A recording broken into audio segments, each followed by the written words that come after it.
ડીસામાં નવરાત્રી મહોત્સવને લઈ દક્ષિણ પોલીસ એક્શનમાં રાત્રિ દરમિયાન કડક પેટ્રોલિંગ હાથ ધરાતા અસામાજિક તત્વોમાં ફફડાટ ફેલાયો।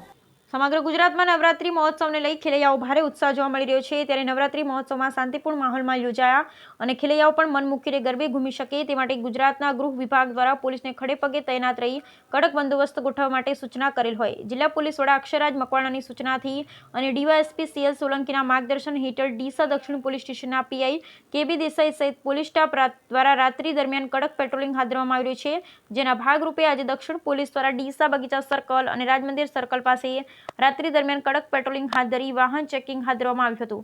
જેમાં 3 સવારી દોડતા 2 વ્હીલર વાહન ચાલકો અને રોમિયોગીરી કરતા રોમિયો સામે દક્ષિણ પોલીસે કડક કાર્યવાહી હાથ ધરવામાં આવી હતી। સાથે નવરાત્રી મહોત્સવમાં રાત્રિ દરમિયાન નશો કરી અને ફરતા નબીરાઓના મોઢામાં બ્રેથ એનાલાઇઝર મશીન લગાવી ચેક કરવામાં આવ્યા। નશો કરેલી હાલતમાં ઝડપાયેલ નબીરાઓ સામે પણ કડક કાર્યવાહી હાથ ધરવામાં આવી। જ્યારે થોડા દિવસ પહેલા નવરાત્રી મહોત્સવને લઈ દક્ષિણ પોલીસ સ્ટેશન ખાતે યોજાયેલ શાંતિ સમિતિની બેઠકમાં દક્ષિણ પોલીસ સ્ટેશનના પીઆઈ કેબી દેસાઈ દ્વારા ગરબા આયોજકોને પાર્કિંગ સહિત સીસીટીવી કેમેરામાં કડક સૂચનાઓ આપવામાં આવી અને નવરાત્રીના 9 દિવસ પીઆઈ સહિત પોલીસ સ્ટાફ ખડે પગે પેટ્રોલિંગમાં રહેવાની ખાતરી આપી। ત્યારે દક્ષિણ પોલીસ સ્ટેશનના પીઆઈ કેબી દેસાઈની નવરાત્રી મહોત્સવને લઈ કડક પેટ્રોલિંગ અને નબીરાઓ સહિત રોમિયોગીરી કરતા રોમિયો સામે કડક કાર્યવાહીને લઈ રાત્રિ દરમિયાન અસામાજિક પ્રવૃત્તિઓ કરતા અસામાજિક તત્વોમાં ફફડાટ વ્યાપી જવા પામ્યો છે। બ્યુરો રિપોર્ટ ભરત ઠક્કડી, બનાસકાંઠા।